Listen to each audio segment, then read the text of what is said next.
ایک اور واقعہ عرض کرنا چاہوں گا۔ حضرت عبداللہ بن مبارک رحمۃ اللہ علیہ ایک مرتبہ حج پر گئے، تو حج پر تھے، حج پڑھ کر حرم پاک میں سو گئے۔ خواب میں دیکھ رہے ہیں دو فرشتے آپس میں باتیں کر رہے ہیں، ایک دوسرے سوال کر رہے ہیں۔ وہ سوال کیا اس نے، اس سال کتنے لوگوں کا حج قبول ہوا اور کتنے لوگ حج میں شریک ہوئے؟ تو دوسرے نے جواب دیا 6 لاکھ لوگ اس دفعہ حج میں شریک ہوئے، حج ادا کیا، لیکن ایک کا بھی حج قبول نہیں ہوا۔ اللہ اکبر! دیکھو 6 لاکھ لوگوں نے حج کیا لیکن ایک کا بھی قبول نہیں ہوا۔ پھر اس نے عرض کی کیا ہوا، پھر کس کا قبول ہوا؟ پھر اس نے جواب دیا 6 لاکھ لوگوں نے حج ادا کیا لیکن ایک کا بھی حج قبول نہیں ہوا، مگر دمشق میں ایک موچی رہتا ہے، وہ حج میں شریک نہیں ہو سکا، اللہ تعالیٰ نے اس کا حج قبول کر لیا، تو اس کے صدقے سب کا حج قبول کر لیا۔ دیکھو کتنا بڑا مقام ملا اللہ پاک نے اس کو دیا، اس موچی کو۔ اس کے صدقے وہ حج پر بھی نہیں آ سکا، اس کے صدقے 6 لاکھ لوگوں کا بھی حج اللہ پاک نے قبول فرما لیا۔ پھر حضرت عبداللہ بن مبارک رحمۃ اللہ علیہ تو جیسے ہی بیدار ہوئے، جیسے آنکھ کھلی ان کی، وہ سیدھا دمشق کی سائڈ پہ چلے گئے۔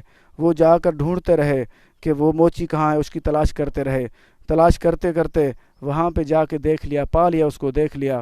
کوئی وہی کام کر رہا تھا، اپنا جوتیاں سی رہا تھا، تو اس سے جا کے پوچھا ان سے کہ یہ تو کیا عمل کرتا ہے؟ اس نے کہا میں تو یہی کام کرتا ہوں، میں تو کوئی عمل نہیں کرتا۔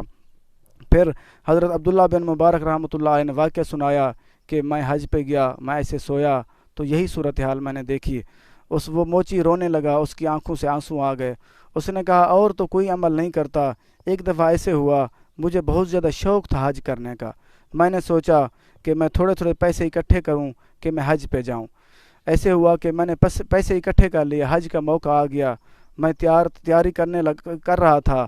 ایک دن ایسے ہوا ہم میاں بیوی بیٹھے ہوئے تھے گھر میں، تو ہمارے ہمسائے کے گھر سے تو گوشت کی خوشبو آ رہی تھی جیسے گوشت پک رہا ہو۔ تو میری بیوی نے کہا جا کر ہمسائے سے گوشت لے آؤ، ہمارا بھی دل کر ہم بھی گوشت کھا لیں۔ جیسے وہ گئے، دروازہ کھٹکھٹایا کہ ہمیں گوشت دو، اس ہمسائے نے کہا یہ گوشت میں آپ کو نہیں دے سکتا۔ تو پھر وہ موچی عرض کرنے لگا کیوں نہیں دے سکتے، میں آپ کا ہمسایہ، آپ مجھے دے دیں۔ اس نے کہا نہیں دے سکتا آپ کو۔ پھر بار بار جب وہ ضد کرنے لگے، اس ہمسائے نے کہا کہ یہ حرام کا گوشت ہے، میں آپ کو اس لیے نہیں دے سکتا۔ اس موچی نے حیران ہوا کہ یہ حرام کا گوشت کیوں پکا رہا ہے۔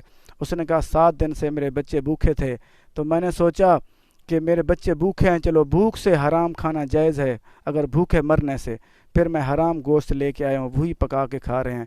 تو وہ اس موچی نے کہا میرے دل کو لگی بہت دکھ ہوا۔ میں نے کہا میں تو حج کروں، میرا ہمسایہ بھوکا رہے، اور اتنا زیادہ بھوکا رہے کہ اس کے بچے بھوک کی وجہ سے حرام گوشت کھانے پہ مجبور ہوں۔